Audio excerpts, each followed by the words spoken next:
Hey guys, welcome back to my channel of Nisha insights. तो आज हम पढ़ने वाले हैं UGC NET paper 2 unit number 5 जो है अपने बिजनेस रिसर्च मेथड। इसका आपको कंप्लीट कोर्स करवाया जाएगा।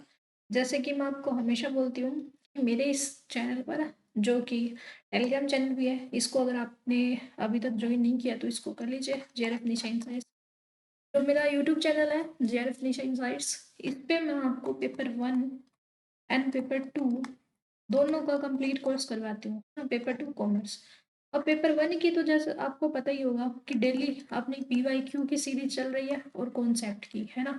इसकी तो डेली क्लास आती है। अगर आपको टाइमिंग नहीं पता है तो 3 PM अपना टाइमिंग है, और अब मैं इस टाइमिंग को चेंज करके 2 PM से कर रही हूँ। ठीक है, तो अब से आपकी ना 2 PM को रिकॉर्डिंग क्लास जो आएगी वो 2 PM को आएगी, और अगर मैं लाइव लूँगी, है ना, वीडियो है, रिकॉर्डिंग आएगी वो 2 PM आएगी, और लाइव लूंगी तो 3 PM, क्योंकि 2 PM को मेरे को काम होता है।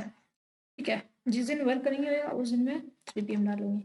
तो 2 PM से 3 PM अपनी जो आती है वीडियो पेपर 1 की, चाहे वो पीवाई की हो या फिर कॉन्सेप्ट की हो। और जो ये पेपर 2 है, मैंने सोचा था पहले आपको पेपर 1 पूरा कंप्लीट कराऊंगी, उसके बाद में जो है पेपर 2 करवाऊंगी, बट मेरे पास बार बार कमेंट आ रहे हैं कि मेरे को पेपर 2 की भी वीडियो चाहिए, हमें पेपर 2 की वीडियो चाहिए। तो मैंने सोचा चलो ठीक है, मैं आपको पेपर 2 की भी वीडियो भी प्रोवाइड करवा देती हूँ।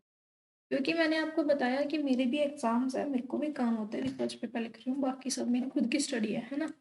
तो मेरे को उसमें टाइम नहीं मिलता है। और यहाँ पर आप बच्चों की मेरे को इतना रिस्पॉन्स नहीं मिलता जितना मिलना चाहिए। इतना एफर्ट करती हूँ आपके लिए, कंटेंट वगैरह सब चीज़ मैं खुद से ही लिखती हूँ। ऐसे तो है नहीं मैंने कोई कंटेंट राइटर हायर हायर क्यों है ना, सब चीज़ मेरे को खुद से करना पड़ता है। इतनी मेहनत, रिस्पॉन्स नहीं आ रहा तो फिर मैं इतनी मेहनत इतनी ज़्यादा क्यों करूँ कि एक साथ 10-10 वीडियो लेके आऊँ। बट अब आपका कमेंट आ रहा है तो मैंने सोचा चलो ठीक है, प्रोवाइड करवा देते हैं। बट क्या है ना, अब यहाँ पर पेपर 2 के लिए मेरे पास स्लाइड बनाने के लिए टाइम नहीं है, तो मैं आपको हैंड रिटन जो है वो करवाऊंगी, अपने हाथ से लिख लिख के। माना कि इसमें एफर्ट ज़्यादा लगेंगे, और भी ज़्यादा क्यों, उसमें क्या कुछ चीज़ें टाइप कर सकते हैं, कुछ नहीं करते, चार्ट वगैरह ले आते हैं। यहाँ पर सब चीज़ आपको हैंड रिटन मिलेगी मेरी। ठीक है, तो आपको साथ साथ क्या बनाना है, एक नोटबुक लेनी है, नोटबुक ले ली, और आपको साथ साथ थोड़े बहुत नोट्स भी बना लेने हैं। ठीक है, अदरवाइज आपको मैं जो ये लिखूंगी वो सारी की सारी PDF है, आपको प्रोवाइड करवा दूंगी मैं। कहाँ मिलेगी? टेलीग्राम चैनल पर मिलेगी, JF निशा इनसाइट्स पे। ठीक है, तो यहाँ पर आपको ये नोट्स भी मिल जाएंगे। इसके अलावा भी आप बनाना चाहते हो तो बना सकते हो। जो मैं बोल लूँगी वो आपको लिखना है, जो मैं ना बोलूँ कि ये लिखना है, लिखना नहीं है। ठीक है, तो देखिए पढ़ना स्टार्ट करते हैं। स्टैटिस्टिक्स का मीनिंग क्या होता है, सबसे पहले तो ये देखते हैं। स्टैटिस्टिक्स है वो किस भाषा से आया है? लैटिन वर्ड से आया है। कौन सा वर्ड? स्टेटस। कौन सा वर्ड? स्टेटस। इसका मतलब क्या होता है? स्टेटस वर्ड का मतलब होता है कि एक ग्रुप ऑफ नंबर्स और figure, A group of numbers and figures. ठीक है, जो स्टैटिस्टिक्स वर्ड है वो लैटिन वर्ड से आया है। जो लैटिन वर्ड कौन सा? स्टेटस। इसका मतलब होता है कि एक group of numbers and figures, यानी कि 2, 4, 6, 8, ये क्या हो गए? ये एक नंबर, एक ग्रुप ही हो गया ना नंबर्स का, है ना। फिगर हो गया, हमें फिगर दिया हुआ है, जैसे कि ये टेबल दी हुई है, इसमें लिखा हुआ है कि ये एक्स है, ये फ्रीक्वेंसी है, ये 10, 2, 30, 1, तो ये क्या है? फिगर दिया हुआ है। तो इसको क्या बोलेंगे? स्टैटिस्टिक्स बोलेंगे। अब स्टैटिस्टिक्स का मीनिंग है वो सिंगुलर भी हो सकता है, प्लूरल भी हो सकता है, प्लूरल भी और सिंगुलर भी। सिंगुलर मतलब कि एक वचन में भी हो सकता है, और बहुवचन में भी हो सकता है, बहुवचन। ठीक है, सिंगुलर में तो क्या है कि हम एक्यूरेसी होनी चाहिए जो जो भी डाटा कलेक्ट करते हैं। प्लूरल में क्या है? जो भी हम मेथड यूज करेंगे, मेथडोलॉजी यूज करेंगे, है ना, वो सारी चीजें, मतलब कि हम इसको एक टाइप से भी यूज कर सकते हैं, दो टाइप से भी कर सकते हैं। तो ये है, मतलब इतना आप देख सकते हो कितने अर्थ होते हैं इसको, सिंगुलर प्लूरल है। इसके अंदर ज्यादा घुसने की जरूरत नहीं है। स्टेटिस्टिक्स का मतलब आपको पता चल गया। अब जो स्टेटिस्टिक्स है उसके टाइप देखते हैं। स्टेटिस्टिक्स के टाइप। ठीक है, दो मेन टाइप होते हैं, कौन कौन से? डिस्क्रिप्टिव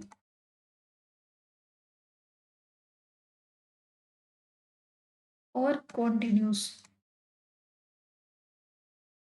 ठीक है, डिस्क्रिप्टिव और कॉन्टिन्यूस। डिस्क्रिप्टिव में क्या होगा? क्वांटिटेटिव आ जाएगा, क्वांटिटेटिव, है ना। डिस्क्रिप्टिव आपने सीरीज देखी है जिसमें एक्स एक्सिस दिए होते हैं, फ्रीक्वेंसी दी हुई होती है ना। डिस्क्रिप्टिव में अगर हम देखें तो कौन कौन से आते हैं?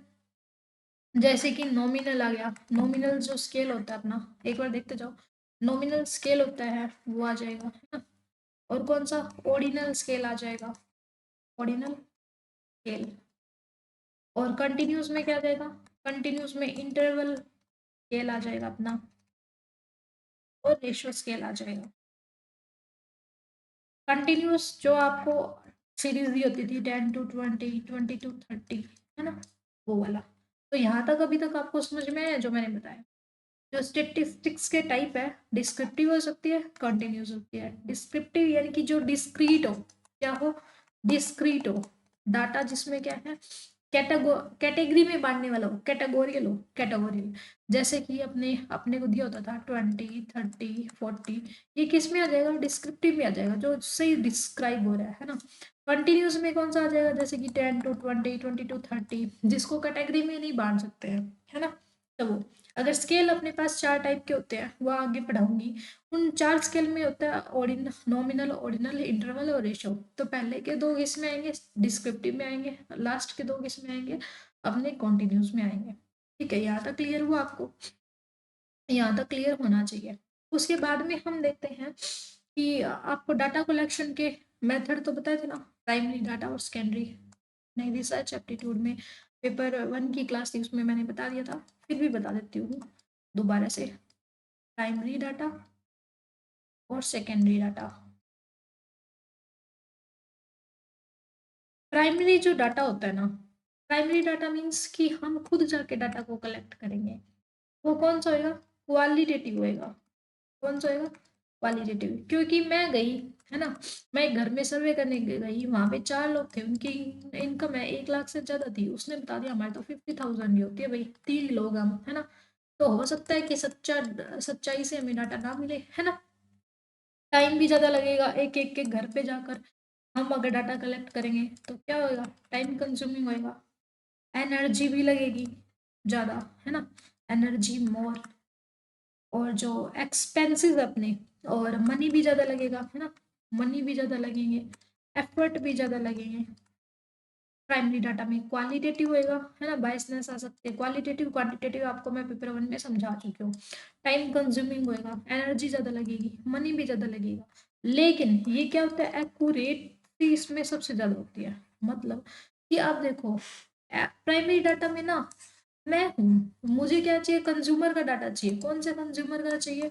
कि सिर्फ बच्चों बच्चों का डाटा चाहिए, तो मैंने मेरे हिसाब से ना बच्चों बच्चों का डाटा कलेक्ट कर लिया। लेकिन जो सेकेंडरी होता है ना, सेकेंडरी, वो क्या होता है? एक तो होता है क्वांटिटेटिव, क्वांटिटेटिव जो कि मतलब कि रिजिड हो, उसमें चेंज नहीं कर सकते।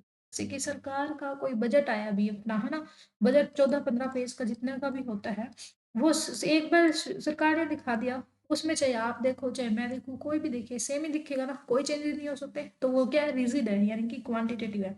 लेकिन इसमें क्या होता है? टाइम कम लगता है ना। क्योंकि हम अगर खुद से जा के लोगों का देखेंगे डाटा, घर घर जाके सर्वे करेंगे, जनगणना करेंगे, तो बहुत ज़्यादा टाइम जाएगा, है ना, एफर्ट जाएगा, मनी भी ज़्यादा लगेगा, है ना। लेकिन यहाँ पर अगर हम गवर्नमेंट की वेबसाइट पर जाते हैं और डाटा लेते हैं कि हमारे जो देश है उसमें कितनी जनसंख्या है, कितनी पॉपुलेशन है, तो क्या अपने को ज़्यादा टाइम लगेगा? नहीं लगेगा ना। तो टाइम क्या हो जाएगा? लेस, कम टाइम लगेगा। और मनी भी कितना लगेगा? वेबसाइट पे जाके मान लो नेट का रिचार्ज करते हैं 100 रुपये का, 100 रुपये में अपने क्या मनी मिल जाएगा, तो मनी भी कितना लगेगा? लेस लगेगा। एनर्जी भी कितनी लगेगी? लेस, है ना। एक तो खुद घर घर जा जाके हम डाटा कलेक्ट करेंगे, एनर्जी भी ज़्यादा जाएगी, टाइम भी ज़्यादा जाएगा, मनी भी ज़्यादा जाएगा। एक हमें सब कुछ बना बनाया मिल गया, वेबसाइट पर जाके हमने सर्च कर लिया, टाइम मनी एनर्जी बहुत कम लगेंगे। लेकिन ये डाटा है एक्यूरेट है, इतना ज़्यादा नहीं होएगा।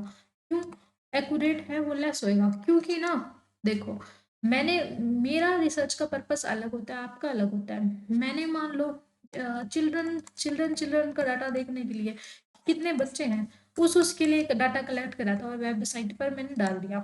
ठीक है, आपको क्या चाहिए, आपको सभी कंज्यूमर का चाहिए, मतलब सिर्फ बच्चों बच्चों का नहीं चाहिए, आपको ओल्ड का भी चाहिए, आपको फीमेल का भी चाहिए, है ना, आपको मेल का भी चाहिए, या हो सकता है जो जनसंख्या दिखाई हुई है, पॉपुलेशन में दिखाई हुई है ना, उसमें अपने को 3 लाख जैसे दिखाई हुई है पॉपुलेशन, तो 3 लाख में ना बच्चे भी आ गए, ओल्ड भी आ गए, है ना, ओल्ड भी आ गए, बच्चे भी आ गए, मेल हो गए, फीमेल हो गए, लेकिन आपका क्या पर्पज है, आपका पर्पज है सिर्फ आपको फीमेल का डाटा चाहिए, आपको सिर्फ मेल का चाहिए, है ना, तो आपके पास अवेलेबल तो इतना सारा डाटा है ना, सारा सारा, लेकिन आपको कौन सा चाहिए, आपको सिर्फ फीमेल का या मेल का चाहिए, तो उसने अपने अकॉर्डिंग से इसको इकट्ठा करा था, है ना, आपका पर्पज कुछ और था, तो इसमें इतनी एक्यूरेसी नहीं होती। अगर हम खुद जाके डाटा कलेक्ट करेंगे तो क्या होएगा, तो हम अपने पर्पस के अकॉर्डिंग करेंगे कि मेरा पर्पस क्या देखना है, हो सकता है किसी का पर्पस रिसर्च करने का हो, कि किसी की मेंटेलिटी देखना, है ना, आजकल की जनरेशन की मेंटेलिटी देखना, उस हिसाब से उसने वो डाटा इकट्ठा इकट्ठा करके वेबसाइट पर डाला हो,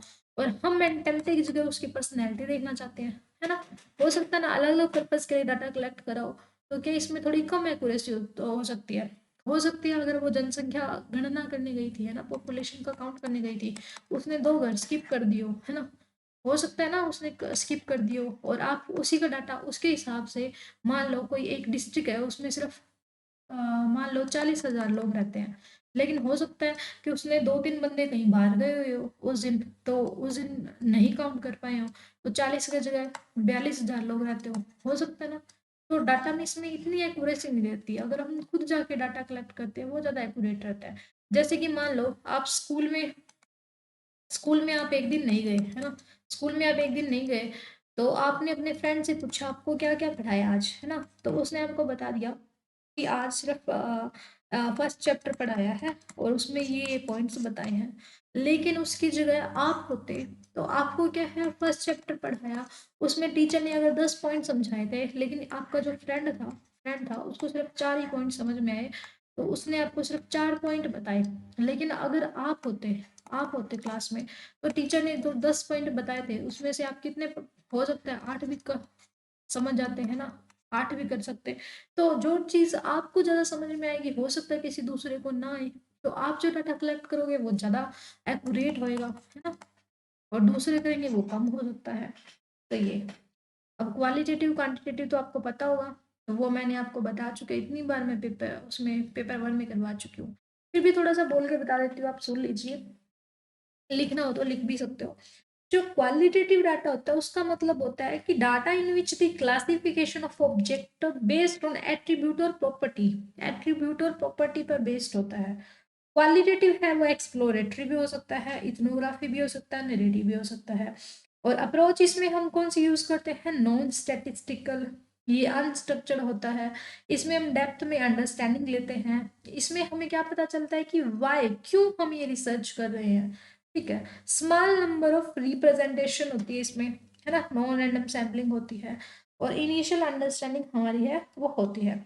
बात करें क्वांटिटेटिव डाटा की, तो क्वांटिटेटिव डाटा कौन सा होता है जिसको हम न्यूमेरिकली मेजर कर सकते हैं, यहाँ पे लिख देती हूँ मैं आपको, हो सकता है आपको इतना नहीं पता हो, वीडियो अगर नहीं देखी है पेपर 1 की तो जाके देख लेना। क्वालिटेटिव जो डाटा है और क्वांटिटेटिव है,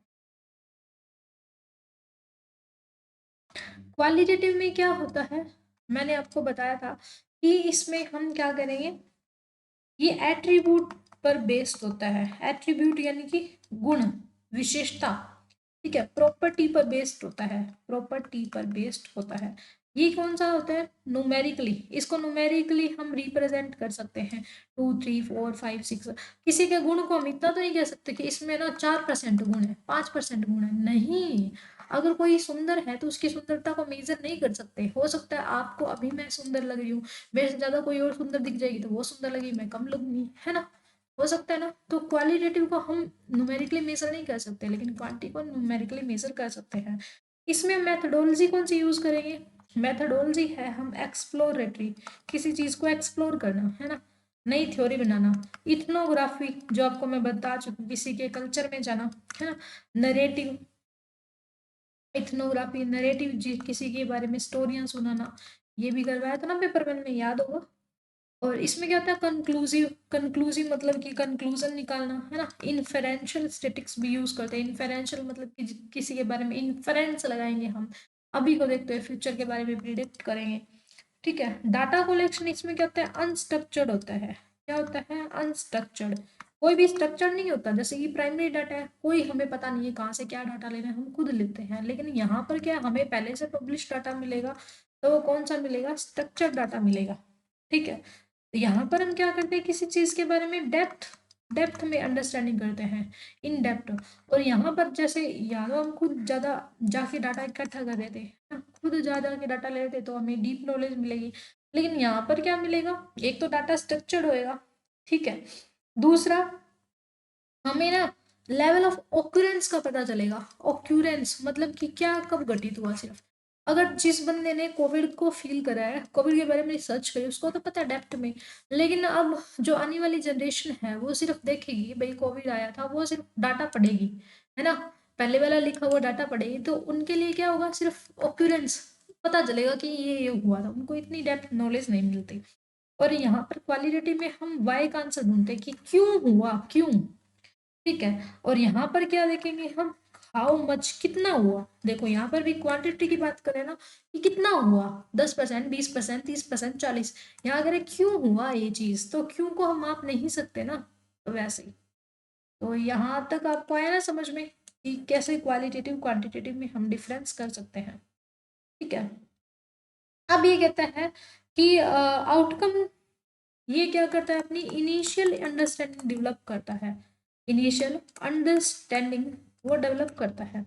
और यहाँ पर हम क्या करते हैं, हम ना फाइनल कंक्लूजन बता देते हैं, फाइनल कोर्स ऑफ एक्शन बता देते हैं। कोर्स ऑफ एक्शन कैसे, कि यहाँ पर हमने क्या कोई थ्योरी डेवलप करी, किसी चीज के बारे में नॉलेज लगी, तो हमें अंडरस्टैंडिंग मिली ना। और यहाँ अगर हमें पहले से ही कोई डाटा मिला हुआ होगा, तो हम उस चीज के बारे में कंक्लूजन निकाल देंगे। बस इतना सही बताना था। तो ये तो सिर्फ आपको ये बताने के लिए हो गया कि आगे स्टेटिस्टिक्स में कोई वर्ड यूज होंगे, प्राइमरी डाटा, सेकेंडरी डाटा, या फिर क्वालिटेटिव क्वांटिटेटिव। तो इसके बारे में आपको थोड़ी सी नॉलेज होनी चाहिए, है ना। वैसे तो पेपर 1 में करवा दिया था मैंने, बाय चांस आपने नहीं किया तो थोड़ी सी अंडरस्टैंडिंग बनाने के लिए मैंने आपको ये अभी तक बताया। ठीक है। अब इसके बाद में हम रियल अपनी स्टेटिस्टिक्स है वो स्टार्ट करते हैं। कहाँ से अपने को पढ़ना था, स्टेटिस्टिक्स। ठीक है। तो स्टार्ट करते हैं हम। आज तो बेसिक अपना, कल से एडवांस लेवल पे चलेंगे, धीरे धीरे चलेंगे, ज़्यादा फास्ट नहीं चलेंगे, क्योंकि फास्ट फास्ट करूँगी आपको समझ में नहीं आएगा। और राइट भी करना है तो थोड़ा मैं ये आपको पीडीएफ दूंगी, थोड़ी ढंग की राइटिंग होनी चाहिए। फास्ट करते हैं तो राइटिंग ठीक नहीं आती है, क्योंकि पेन की होती है ना, ये फिसलती है। तो आराम आराम से चलेंगे हम, कोई जल्दबाजी नहीं होगी। आपको सब समझाया जाएगा, अच्छे से समझाया जाएगा। देखिए, अपने पास क्या होता है, 3 टाइप्स ऑफ मेथड होते हैं। Trend value in time series के लिए ट्रेंड वैल्यू निकालनी है, टाइम सीरीज के लिए। टाइम सीरीज क्या होती है आपको पता है, अपने ने की हुई है ना टाइम सीरीज। तो टाइम सीरीज का डाटा कि 2017 का कितना था, 18 का कितना था, 19 का कितना था, ये सीरीज है अपनी। ठीक है। तो यहाँ पर अपने पास कितने मेथड है, 3 मेथड है। कितने मेथड है, 3 मेथड टाइम सीरीज के लिए। ट्रेंड वैल्यू हमें देखनी है, तो उसके लिए अपने पास पहला मेथड कौन सा है, फ्री हैंड मेथड। कौन सा मेथड है, फ्री हैंड मेथड। दूसरा मेथड कौन सा है, दूसरा है एवरेज मेथड, एवरेज मेथड। तीसरा कौन सा है, तीसरा है least square method, least square method. ठीक है। टाइम सीरीज को अगर हमें एनालाइज करना है, उसका ट्रेंड देखना है, ट्रेंड एनालाइज करना है टाइम सीरीज का, कि क्या ट्रेंड चल रहा है, 2017 में क्या ट्रेंड था, 17 से 8 में, 18 में क्या है, 18 से 19 में क्या है। तो उसके लिए अपने पास 3 मेथड होते हैं, free hand method, average method और least square method. Free hand में क्या होता है, फ्री हैंड में जैसे कि मैंने ये बता दिया, 2017, 2018, 19, है ना। ऐसे फ्री हैंड से मैंने कोई कार बना दिया कि इस साल इतना ग्रोथ हुई थी, इस साल इतनी हुई थी, इस साल इतनी हुई थी। है ना, किसी भी चीज़ का डाटा हो यहाँ पर, तो डाटा हमने दिखा दिया यहाँ पर, ईयर दिखा दी, तो फ्री हैंड से हमने जो बना दिया ऐसे ग्राफ, तो वो फ्री हैंड मेथड होएगा। एवरेज मेथड की टोटल हमारे पास जितनी भी चीज़ें दी हुई होगी, जैसे कि कोई डाटा हमें दिया हुआ है एक्स का, यहाँ पर एग्जाम्पल लेके बताती हूँ आपको, रुको यहाँ से इसको क्लियर करके आगे बताती हूँ अच्छे से बना के। देखिए पहले हम देखते हैं free hand method. Free hand method, free hand method क्या कहता है, इसमें मान लो हमारे पास ना किसी कंपनी की ग्रोथ दी हुई है, ये टेबल है, कंपनी की सेल्स दे दी शायद, मान लो ठीक है, सेल्स ये एक्स होगी, 2017 में कितनी थी, 17 में अपने पास मान लो 20 थी, 18 में कितनी होगी 40, 19 में कितनी होगी 50, और 4 ईयर का बना लेते हैं, 2020 में कितनी होगी 60 होगी, या इसको आई थिंक डाटा अलग करना पड़ेगा अपने, ठीक है जगह इसको कर देते 10, इसको कर देते 70, ठीक है इतना ठीक है, दोबारा बनाना पड़ेगा, फेन हो गया, रुको अच्छे से बना लेते कोई बात नहीं, ये एक्स 17 18 19 3 ईयर को होगा, 30 50 10, ये अपना हो गया डाटा, ये मान लो जो भी है आई है अपना, ठीक है आई सेल्स, तो यहाँ पर हम ग्राफ बनाएंगे, तो यहाँ पर क्या दिखाएंगे 2017 18 19, यहाँ पर क्या दिखाएंगे सेल्स दिखाएंगे, ठीक है 10 20 30 40 और 50, ठीक है 30 20 10, देखिए अब ये कहते हैं 17 में 30 सेल थी, 17 में 30 सेल थी, यहाँ कर दिया हमने, फिर 18 में 50 थी, 18 में 50 तक पहुँचेंगे ऐसे, और 19 में कितनी थी 10 थी, 19 में 10, तो हमने क्या करा फ्री हैंड से बना दिया जस्ट ग्राफ, है ना, तो ये कौन सा गया फ्री हैंड, इससे हमें ट्रेंड पता चल रहा है भाई, 17 में तो जो सेल है वो क्या हुई थी बड़ी थी, फिर 18 में तो एकदम डबल हो गई, है ना एकदम डबल, डबल्स की भी ट्रिपल मान लो, एकदम फुल मैक्सिमम पहुंच गई थी, और लेकिन 19 में सेल एकदम तेजी से गिरी, है ना, तो पहले इंक्रीज हुई थी, उसके बाद में क्या मैक्सिमम पॉइंट पर पहुंची थी, लास्ट में क्या हुई डिक्रीज, फ्री हैंड मेथड से हमें पता चल गया ना डाटा, तो फ्री हैंड मेथड था। फिर हम आते हैं एवरेज पे, एवरेज क्या होता है, अगर एवरेज मेथड की बात करें तो देखिए इसको क्लीन करना पड़ेगा थोड़ा सा, सेकंड मेथड अपने पास average method, average method, average में हमें एक्स दिया हुआ है 2 4 8 20 40 इतना कर देते हैं, ठीक है, और ये हमें मान लो फ्रीक्वेंसी दी हुई है, इसकी फ्रीक्वेंसी कितनी है 2 1 3, ठीक है, तो हमारे पास एवरेज का क्या फॉर्मूला होता है, हमारे पास होता है summation of F X divided by में N is equal to, average को हम लिखते हैं मीन से, ये होता है मीन, ठीक है, तो इसके लिए हमें समेशन का मतलब होता है सम, फ्रीक्वेंसी का सम निकाला 2 और 1 3, 3 और 3 6, ठीक है, तो समेशन ऑफ एन कितना हो गया अपने पास 6 हो गया, और समेशन ऑफ एक्स देखना है तो 40 और 2 कितना 20 कितने होते हैं 60, 60 और 5 कितने होते हैं 110, तो यानी कि समेशन ऑफ एक्स हमारे पास कितना हो गया, समेशन ऑफ ये अपने पास हो गया 110, ठीक है, तो ये तो होता है फ्रीक्वेंसी वाला, पहले ये करके दिखाती हूँ बाद में नॉर्मल करके दिखाऊंगी,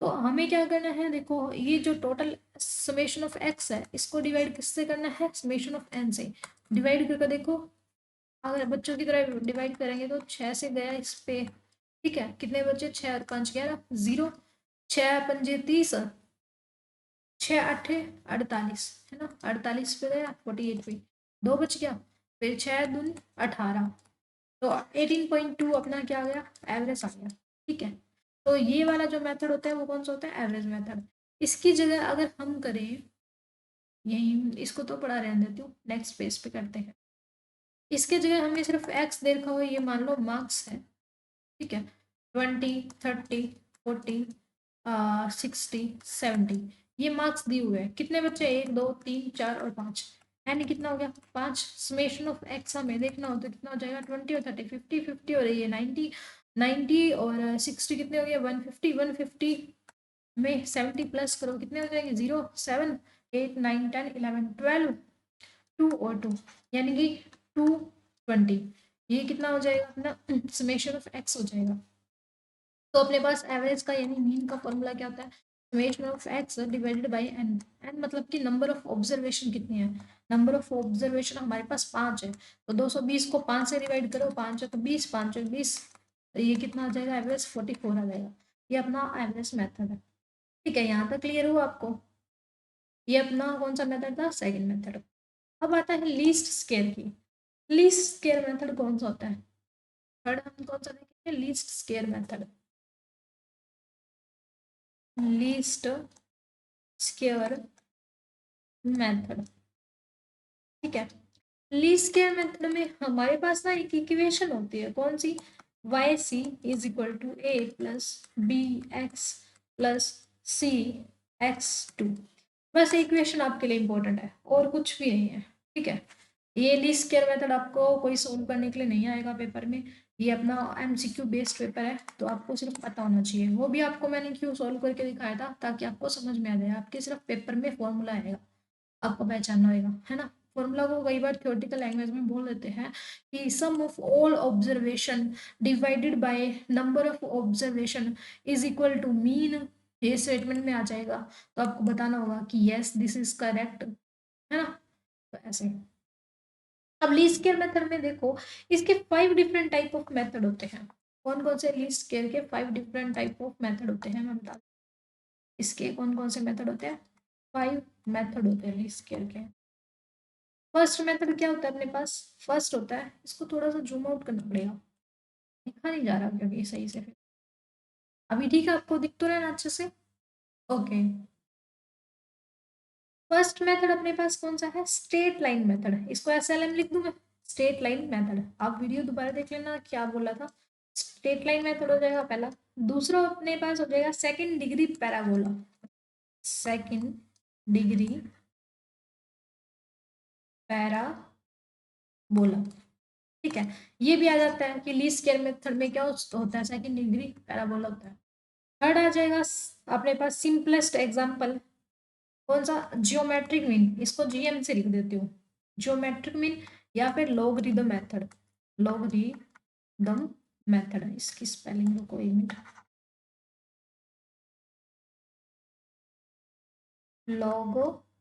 लॉगरिदमिक, लॉगरिदमिक मेथड, ठीक है। ये अपना थर्ड मेथड हो गया। फोर्थ,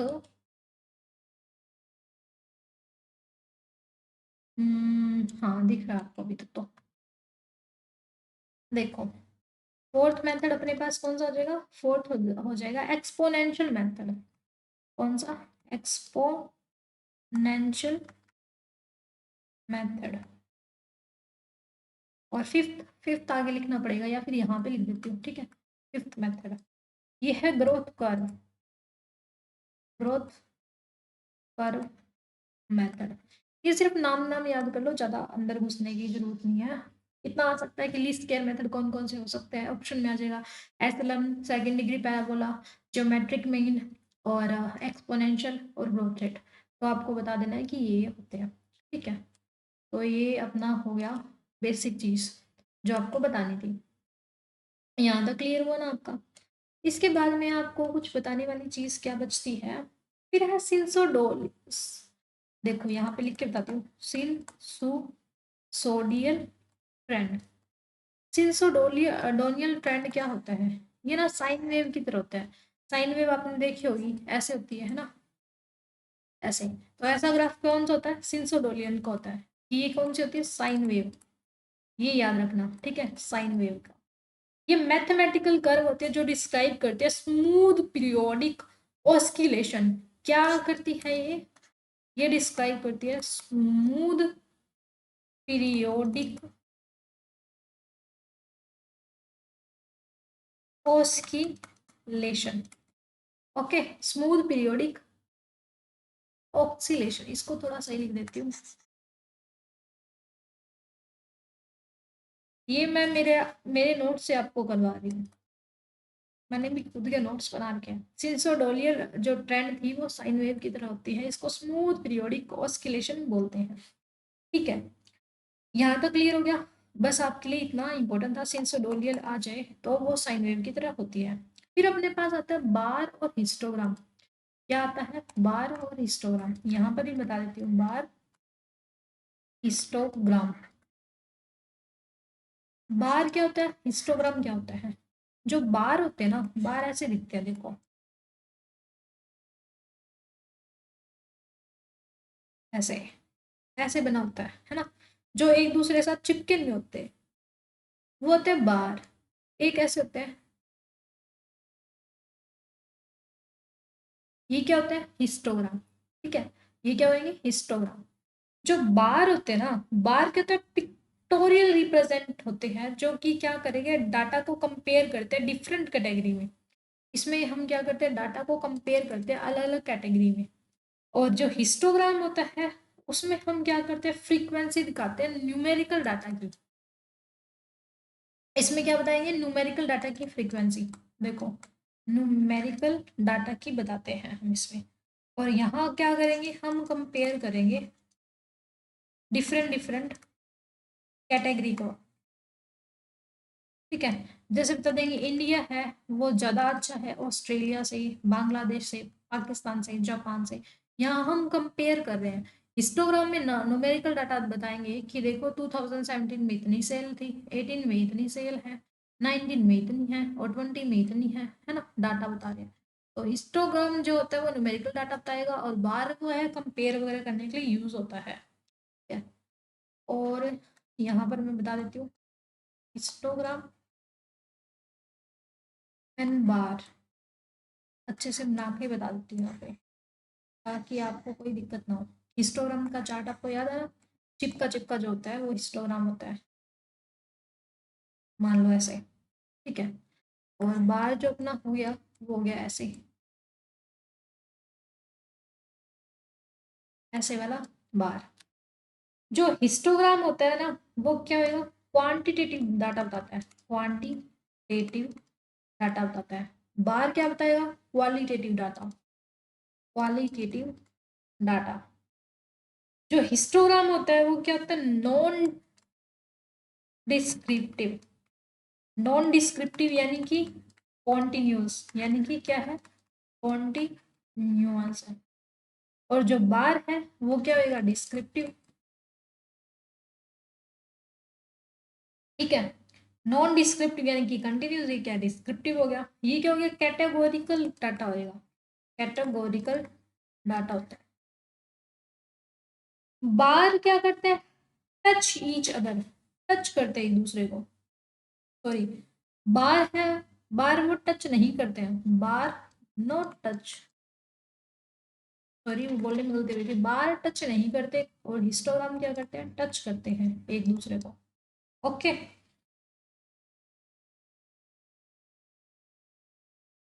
1 सेकेंड रुकना।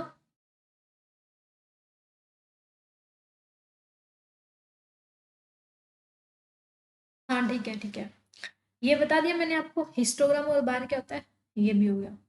अब हम थोड़ा सा देखते हैं, टाइम कितना हो गया, एक और देख लेते हैं। थोड़ा सा ये अभी बेसिक बेसिक चल रही है अपना, क्या चल रहा है, बेसिक चीजें चल रही है। देखिए, एक होता है अपने पास कौन सा, ओगिव,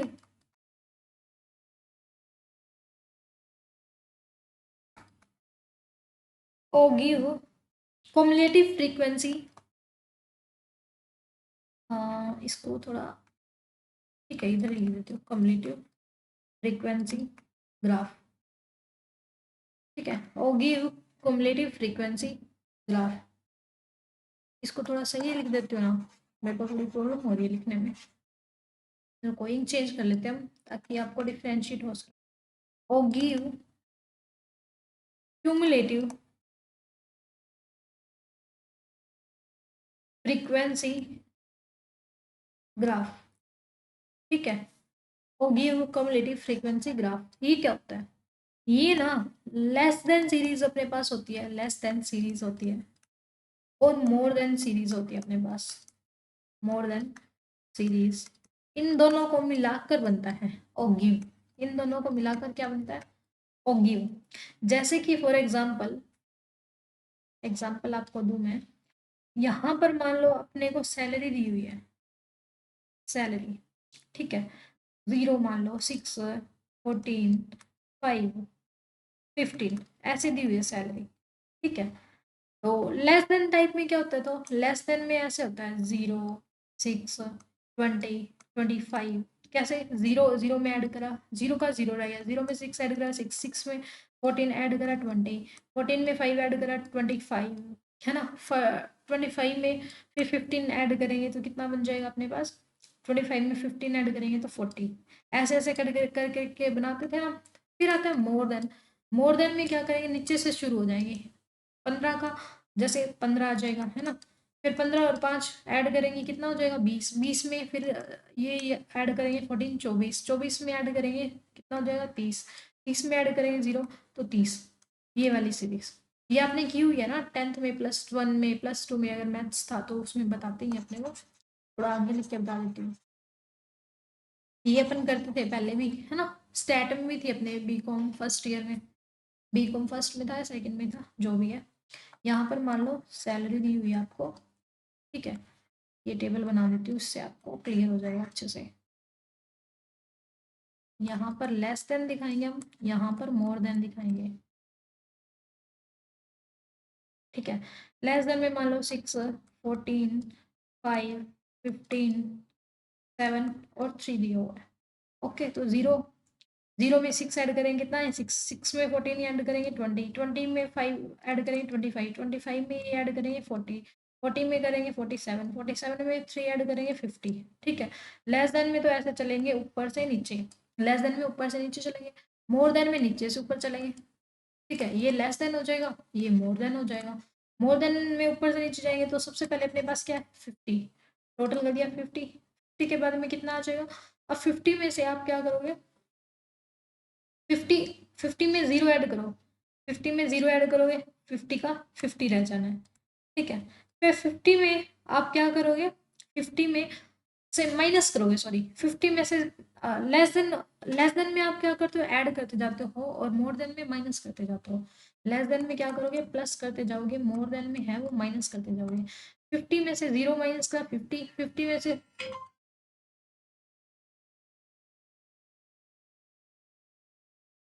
1 सेकेंड रुको, कॉल आया, 1 सेकेंड। 50 में देखो 0 बाद में उठा लूंगी, पहले पढ़ाई देती हूँ। 50 में अगर हम 0 या 0 माइनस करेंगे तो कितना आएगा? 50। 50 में से अगर 6 माइनस करेंगे तो क्या बता रही थी मैं आपको, तो कॉल भी पसंद। 50 में से 0 माइनस करेंगे, कितना आ जाएगा? 50। 50 में से 6 माइनस करेंगे तो कितना आ जाएगा? 44।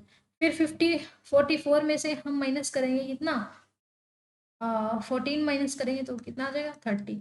फिर ऐसे ही माइनस कर करके 25, 10 और 3 ये आ जाएगा। ये लेस देन की, मोर देन की। लेस में तो हम क्या करते हैं? लेस में तो हम ऐड करते जाते हैं, और मोर देन में 50 का पहले 50, 50 में 0 माइनस करेंगे ये, फिर 50 में से 6 माइनस करा, 44 ऐसे आ गया, ठीक है। जब यहाँ पर हम दिखाएंगे, यहाँ पर सीरीज दिखाई हमने, तो यहाँ क्या दिखाएंगे? सैलरी दिखाएंगे, और यहाँ क्या दिखाएंगे? अपने पास जो फ्रीक्वेंसी थी वो दिखाएंगे, ओके। लेस देन वाली दिखाएंगे तो वो जैसे ऐसे जाएगी, और मोर देन वाली दिखाएंगे तो वो ऐसे जाएगी। इन दोनों को मिलाकर जो बीच में आएगा वो क्या आ जाएगा? मीडियन। और ये थी कौन सी अपनी? लेस देन वाली। ये कौन सी थी? मोर देन वाली। लेस देन और मोर देन को मिला के जो ग्राफ बना उसको बोलेंगे ओगिव, ठीक है। ये था अपना, यह बना के देख लेना, यहाँ पर पुट करोगे डाटा तो बन जाएगा। तो आज हमने काफी कुछ पढ़ लिया है ना।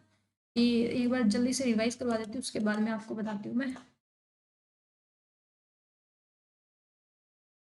देखिए, फर्स्ट पेज से स्टार्ट करते हैं। हमने देखा पहले तो स्टैटिस्टिक्स क्या होती है। स्टैटिस्टिक्स का मीनिंग क्या होता है? डिस्क्रिप्टिव हो सकती है, कॉन्टिन्यूस हो सकती है ना। डिस्क्रिप मैंने मीनिंग समझाया आपको पहले तो इसका। उसके बाद में हमने क्या करा? प्राइमरी डाटा, सेकेंडरी डाटा देखा। फिर हमने देखा कि क्वालिटेटिव क्वांटिटेटिव देख लिया हमने। क्वालिटेटिव क्वांटिटेटिव के बाद में हमने देखा टाइम सीरीज के ट्रेंड एनालाइज करना, तो 3 मेथड होते हैं, free hand, average method, least square method. Free hand में मैंने आपको बना के दिखाया कैसे बनते हैं, है ना। एवरेज में बताया फॉर्मूला और ये। फिर मैंने आपको लीस्ट स्क्वेयर बताया कि 5 टाइप्स के होते हैं, वो टाइप्स बताए। सिंसोडोनियल ट्रेंड बताया, साइन वेव की तरह जो होता है। बार और हिस्टोग्राम में डिफरेंस बताया। फिर मैंने आपको बताया ओगिव कुमुलेटिव फ्रीक्वेंसी ग्राफ।